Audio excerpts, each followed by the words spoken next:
All right, the most famous ratio of all we call pi. And the reason it's a ratio is because right here, it says the value of this ratio, it says the ratio of the circumference to its diameter is always the same for any circle. So this ratio, circumference divided by diameter, is called the number pi and represented by the pi symbol, okay? So we have this, it's called an irrational number, okay?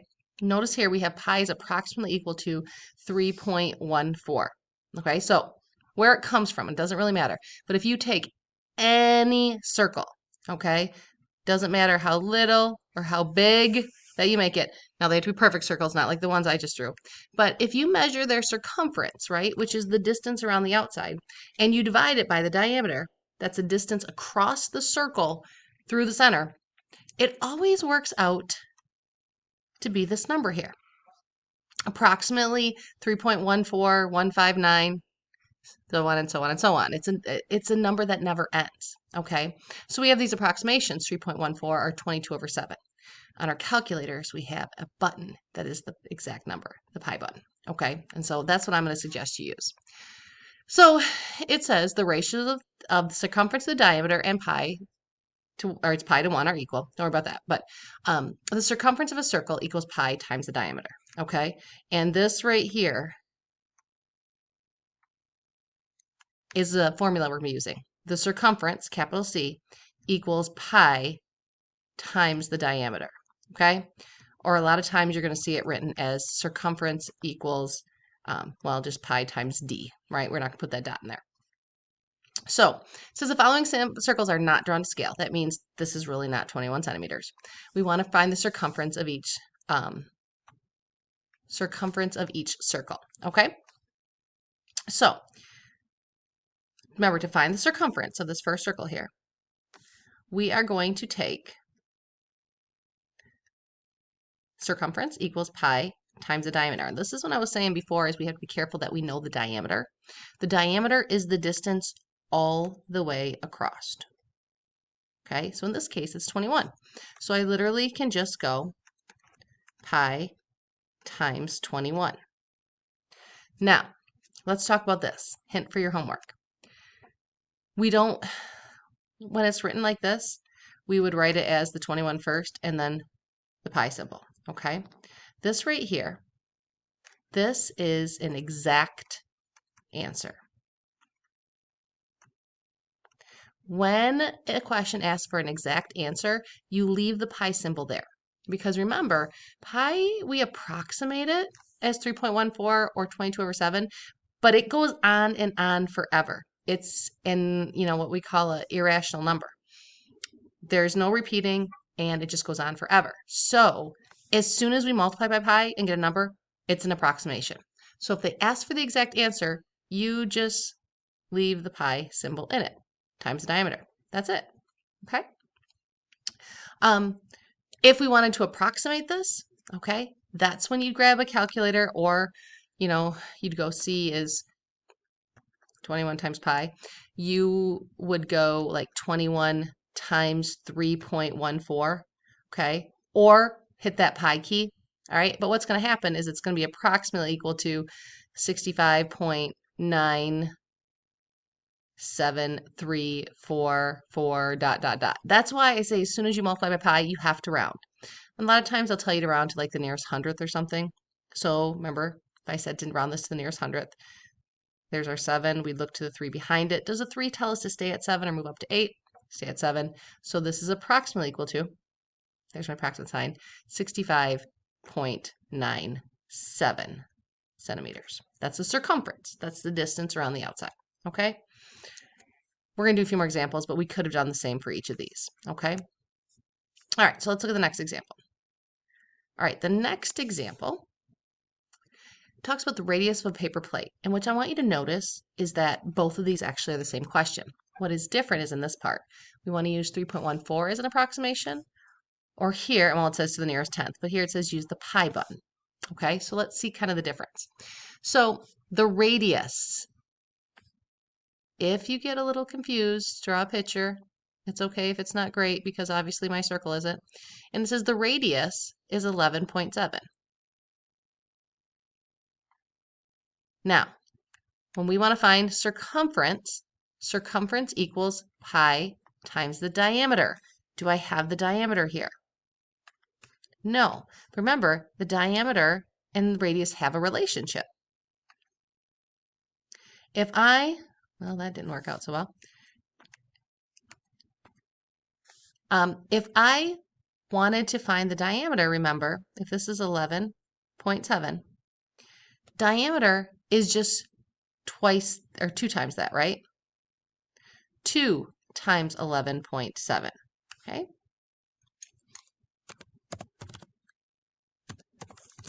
$23.4. So our diameter equals 23.4. All you have to do is take your radius and times it by 2. So circumference is going to equal pi. Now I'm going to use 3.14 times my diameter, which is 23.4.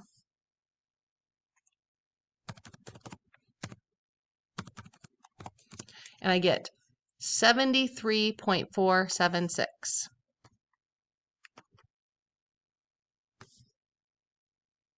Okay, now it says rounded to the nearest tenth. I'm going to pause on that for a second because I want to compare it to down here. So notice this is the same problem.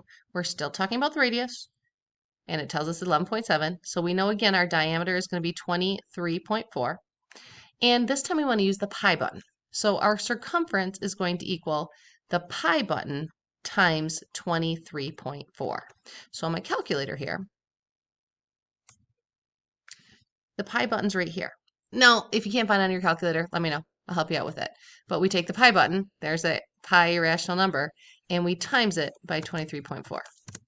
Now notice we get 23.5132. I lost it already. Sorry, 73.513268 ... Okay? These are very close, but there is what we call a rounding error. Because this pi isn't 3.14, it's that really long number. As soon as we put 3.14, we round it, and so we get a rounding error. My suggestion is always use a pi button. First of all, it's easier. You just hit one button on a calculator, and it's going to be more exact. We're going to have to round. As soon as you hit that button, unless you leave the pi sign, you're going to have to round. So you might as well be as exact as you can. Okay, let's practice rounding a little bit here. This one said to the nearest tenth. 4 is in my 10th spot. I look at the 7 behind it. Does it tell us to keep it at 4 or make it a 5? Make it a 5. So it's approximately equal to 73.5 centimeters. Okay. Down here, this one says to round to the nearest hundredth. The 1 is in the 100th spot. So I look at 3 behind it and make a choice. Does the 3 tell me to keep it at 1 or round it to 2? Keep it at 1. So it's approximately equal to 73.51 centimeters.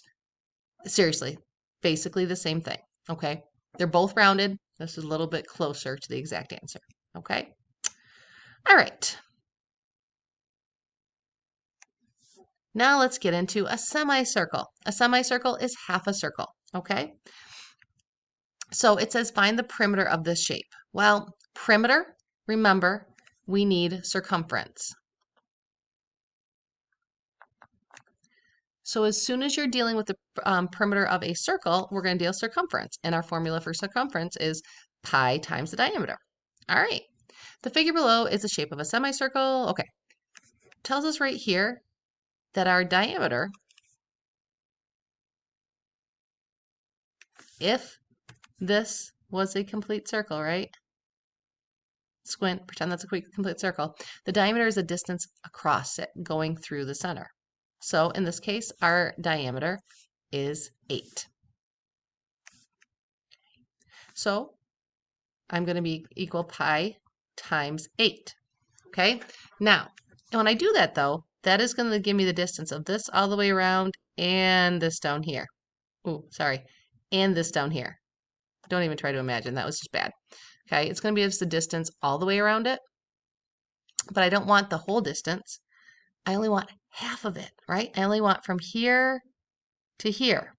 So guess what we're going to do with this? We're going to times it by half. You can think of it as multiplying by half or dividing by 2. It doesn't matter. Okay. So I am just going to go, actually basically type it into a calculator, right?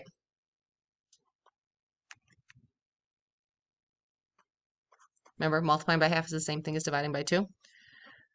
So if I grab my calculator and I go pi times 8, I get approximately 25.13274, so on and so forth.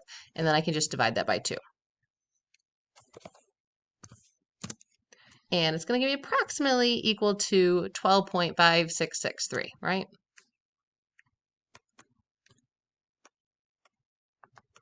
Not my answer. Okay, so let's figure out what we just did. That gave me from here to here. What are we forgetting? To come back here, right?